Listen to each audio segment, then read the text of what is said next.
All right, so this is gonna be very quick. A lot of fans are underestimating Danny Garcia. Um, Danny Garcia can slip and slide. He leads with the right hand. He leads with the left. No, it's not just a guy who counterpunches and throws hooks. Okay, Danny. Danny has a lot of nuance to him that a lot of people don't realize, and I think a lot of people are counting Danny out of this fight, not understanding what Danny Garcia brings to the table. Now, there are a couple of things that must happen for Danny Garcia to be, truly effective and dominant. But by and large, he's a very. I mean, you guys are definitely underestimating him. Has a great jab.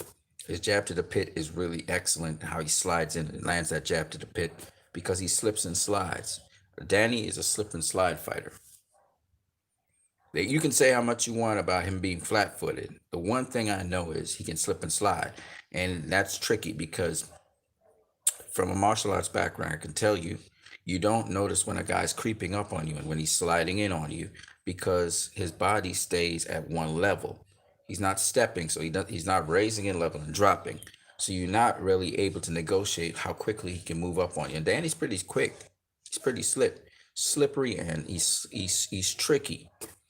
So Sean Porter was able to do some things to Danny Garcia. Keith Thurman was able to do some things to Danny Garcia, but a lot of y'all are tripping if you think Errol Spence is just going to have a walk in the park with Danny Garcia. That's not going to happen.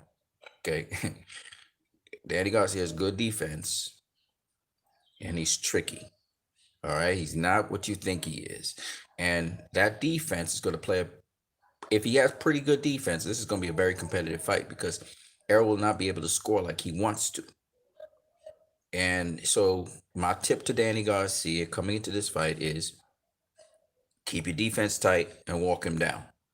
Walk to him, keep your defense tight, walk to Errol Spence. Make him have to do something different than he planned on doing.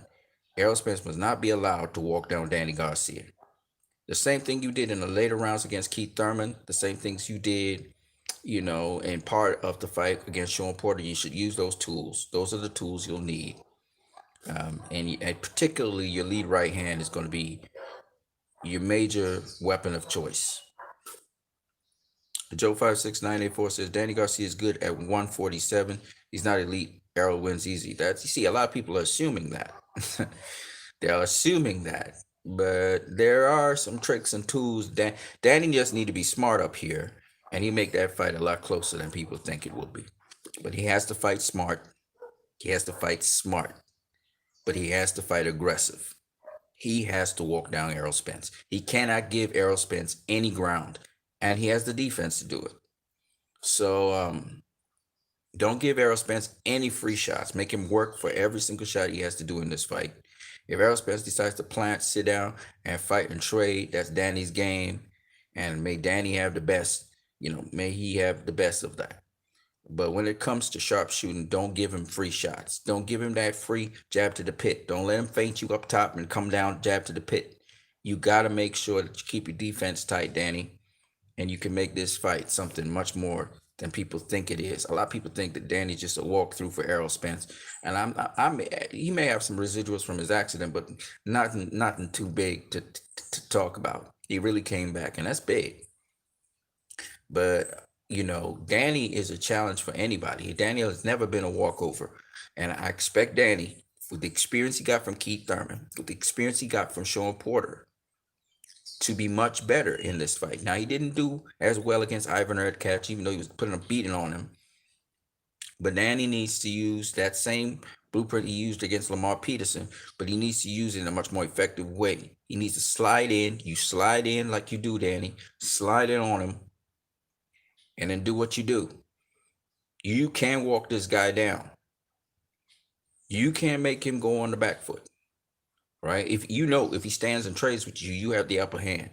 So walk him down. Stay behind that stick. Stay behind that stick and slide in. Do what you do. Do what you do, and keep that defense tight. Keep that defense tight. Don't give him no shots. Don't let him have no free shots. Make him earn every single punch. And Danny Garcia, you know, has a shot in that fight. Okay. And I'm pretty sure that's the game plan they're going to bring. They're going to test out Errol Spence. They're going to bring the fight to Errol Spence. Errol Spence is going to have a guy who's coming to him. Danny probably picked up what Sean Porter was doing. He don't have that kind of quick twitch, kind of explosive kind of movement like Errol does, but he definitely has that tricky slide. He slips and slides really nicely. So we're going to see. We're going to see. And Danny can take a punch too. Hey, what you need? Joe5694 says, this fight is pay-per-view for you. How you plan on watching it? So, my problem is sometimes trying to access pay-per-view, seeing that I'm outside of the United States. Sometimes it's difficult for me to get access to, so I get access to it however I can.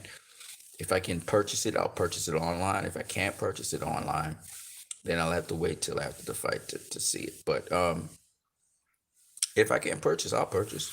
I don't have a problem purchasing for the pay-per-view. I like boxing. We all love boxing. So we get on it where we can. You know what I mean? So we'll see. It's a good fight. It's definitely a good fight. Danny has never been a walkthrough for anybody. And Errol's particularly good on the inside. So if Errol, the key with Errol is it's pretty much what I tell any boxer puncher or skill boxer. You use your advantages. You play to advantages. You play to the other guy's disadvantage. So if you need to keep him at the end of your punches on the outside, keep him at a distance on the outside, you do that. Errol's particularly good on the inside as well. So if you can smother him, get right up on him on the inside. Danny's a physically strong guy though. So it's not going to be as easy as Errol thinks once he gets up on the inside. And again, Errol has faced Mikey Garcia, who was a smaller guy. And Mikey Garcia handled himself on the inside as well. And Errol's smart enough, if he gets a punch and he feels the power of Danny, he's not going to just, he's not just going to stay there and take more punches, right? But the thing is, if Danny's a little bit more aggressive and Danny walks to him and starts walking him down, it's going to be a totally different fight, okay? Because Danny got good defense, you see? So if Danny starts slipping in and trying to cut off the ring and start to walk up Errol Spence down, now we're going to see what Errol Spence brings to the table that's different. The key is here, because Errol's a lot sharper. He's a lot faster. He's a lot, he looks physically bigger. I don't know if he's bigger than Danny. Danny's frame is wide. He has a wide frame. And I looked at Danny with the hair on his chest and everything, and I was like, this guy gonna be bigger than Errol Spence when he goes into that ring. So I'm gonna see. Cause Danny look like he's a 154 pounder now. And the way how he punches and everything looks like he's a bigger guy. So I don't know about Errol, but I know Danny probably can take one or two punches from Errol. I don't know how Errol will take Danny's punch if Danny catches him right. If he catches him right, I don't know how Errol's gonna get the skanky leg. You know what I mean? That's my feeling on it. I don't know how true that is. I know Errol's extremely sharp, and the thing that Errol has in this fight that makes it a tremendous advantage, and this is why Danny needs to walk him down. Errol's pivot work is ridiculous. Errol has the most ridiculous pivot work I've seen in a long time, and that's why it's not easy to walk down Errol. Errol can actually. That's why Errol can even stand his ground on you, because he can change the angle up on you and catch you with another shot. His pivot work makes the difference. This is the thing that separates Errol from Terrence Crawford. And the one thing that Errol has that none of those other fighters have is the pivot work. Sean Porter has it to some degree. He can spin out. You could be on the ropes and he can just spin out from under the ropes and turn the tables on you. Sean's more explosive, but the way how Errol does it is so precise. Like you could see this guy worked on his footwork and his balance and his stance and his strength from his stance, and just how he throws off punches off his stance and everything. It's like, man, I can't even talk about how clinical that kid is with his footwork, with his stance, and how strong that stance is. And I've heard from reporters and so on that they really work on that. That's where all his power and everything comes from. And he's lean, and he's you look at Arrow, man, he was bone dry, but he was so lean, and he looks so strong. I mean, Arrow looks, I could understand why he survived that car accident. He's solid. And so it's really, like I'm saying, Danny needs to go after him because he's got so much to bring to the table. But Danny has a couple things that he can bring to the table Arrow has not seen. Tricky, slippery guys who slip and slide really, really well. And Danny really is really good at that. That's his advantage. And he has what's called cage or shell, a cage defense, where his hands are sometimes extended, but he can pick off and block off shots, and he's very solid. And Danny looks like a very, very strong welterweight. So those sort of things, Arrow having to negotiate the cage defense is going to be interesting. Arrow needs to be all the way out or all the way in, not mid range. Absolutely 100%. You're actually correct. Not to say that Danny can't catch him on the inside and he can't infight. Danny can't infight. Okay. I just think Arrow, like Sean Porter, is a better inside fighter than Danny is. Danny is extremely accurate. Danny's accuracy is ridiculous. If he plans to throw a punch and he throws a punch, he gonna probably hit you with that. So there's all these little things that go on in this fight. Danny's a sharpshooter. Okay.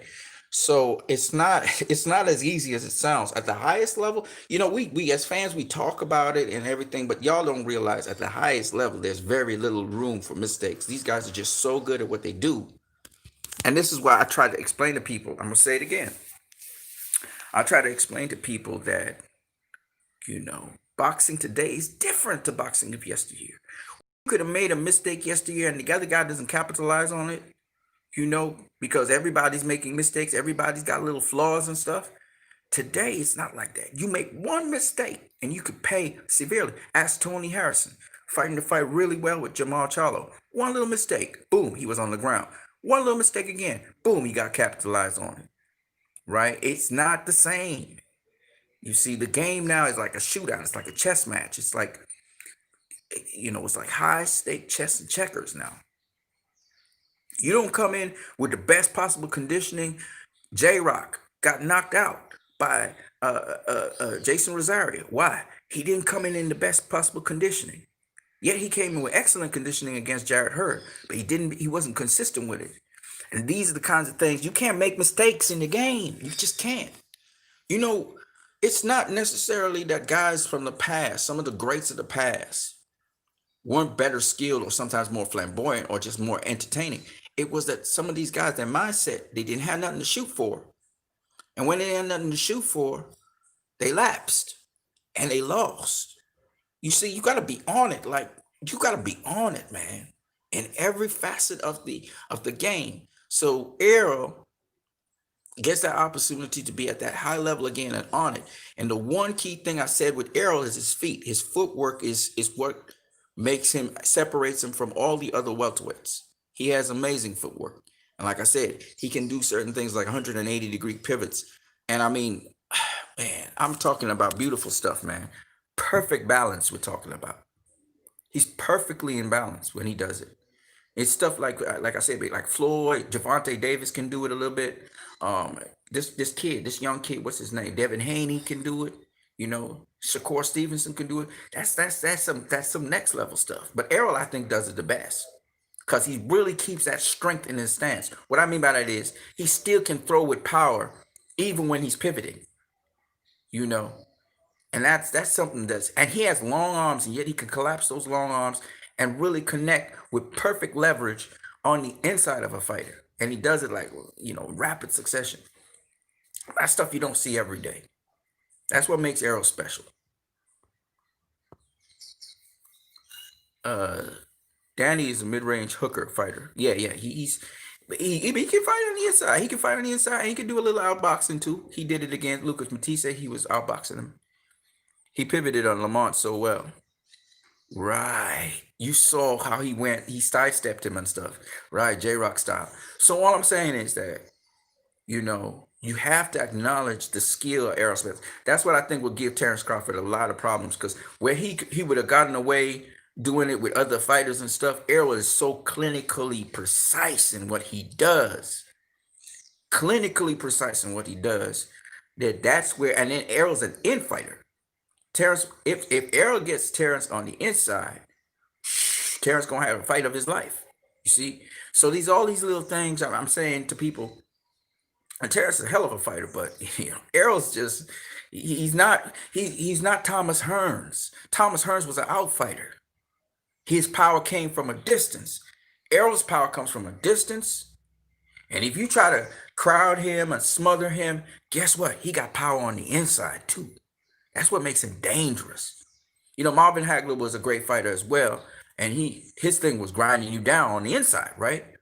And if he caught you on the outside but was to get on the inside, Errol, he can box you on the outside and still crack you and mash you up. Or he can get you on the inside and crack you and mash you up. It don't matter. He sharpshoot you either way. He like to go to work on the inside. That's his thing. But he'll smash you on the outside or on the inside. He'll break you down.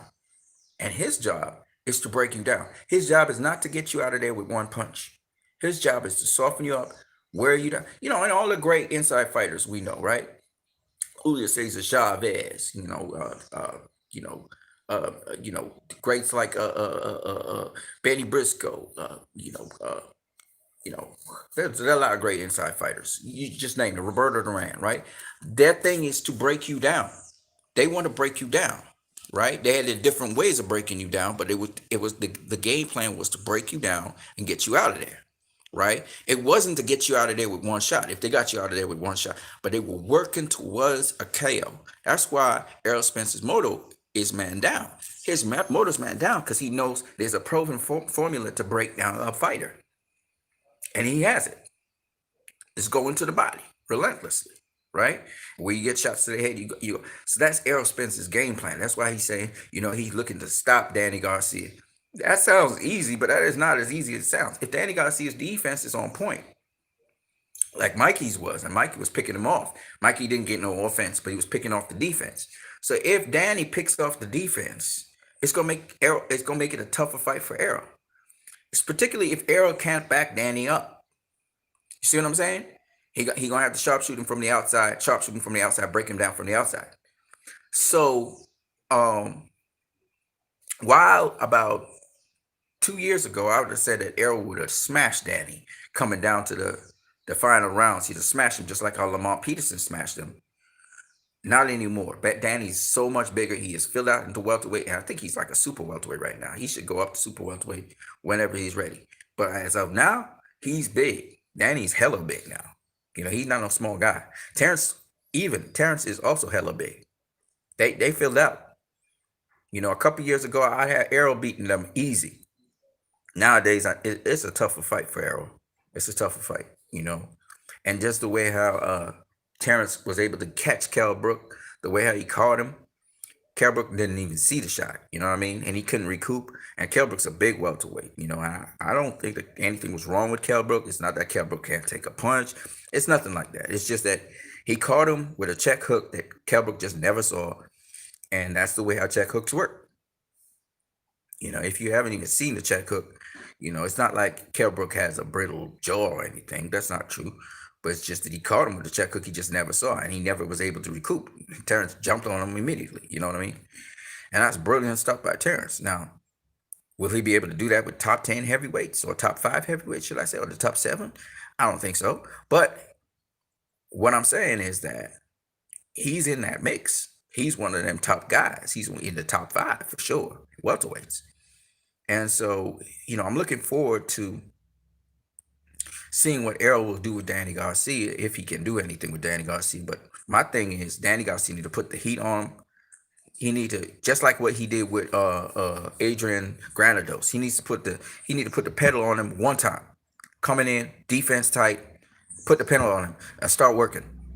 He can't afford to have Errol Spence backing him up. He needs to back Errol Spence up. They can't afford to be in the center of the ring. He has to back Errol Spence up. He has to get him to the ropes. He has to back him up and see how Errol Spence will deal with that. What does he have in store for a guy that's coming at him? He gonna have to be the matador. Danny's gonna be the bull. That's how he has to. Danny has to approach that fight like that. He'll get results. I believe that way. So, um, because Errol got a lot of tools in his tool bag, but you gotta press him to bring out those tools. Bring out some other tools. You know, press him. So, and I think Danny has a decent defense. So I think if his defense stays, the way how it is, Errol's gonna have to navigate around that defense. And if Danny don't allow Errol to take shots that he should be earning, then I think Danny's gonna be in this fight. It's gonna be a good fight. But he has to start. He has to start and assert. He has to take control from the get go. He has to take control from the get go. If Errol's in control from the get go, that's not going to be a good fight. It's not going to be a good fight at all. But if Danny starts immediately, letting Errol Spence know, I'm coming for you. That's the way to do it, because Errol now has to box him, slide to the inside, and then do what he do. But until then, Errol's gonna have to box him. So that's the way how Danny needs to approach the fight. Anyway, that's what I got for Danny Garcia versus Errol Spence. A lot of people are dismissing Danny as if this is not going to be a test for Errol. It's going to be a test for Errol. We'll see how he handles it. And then after this fight, we'll see what's next on the horizon. But like I said before, these fighters today are no joke. Not only are they tremendously strong, just tremendous fighters, but also in addition, there is just no room for mistakes at the highest level. These guys know what to do, so they don't make those mistakes. And that's what makes the modern fighters today different to the past fighters. So that's all I got for now. I'm gonna catch you guys later on what you need. Deuces.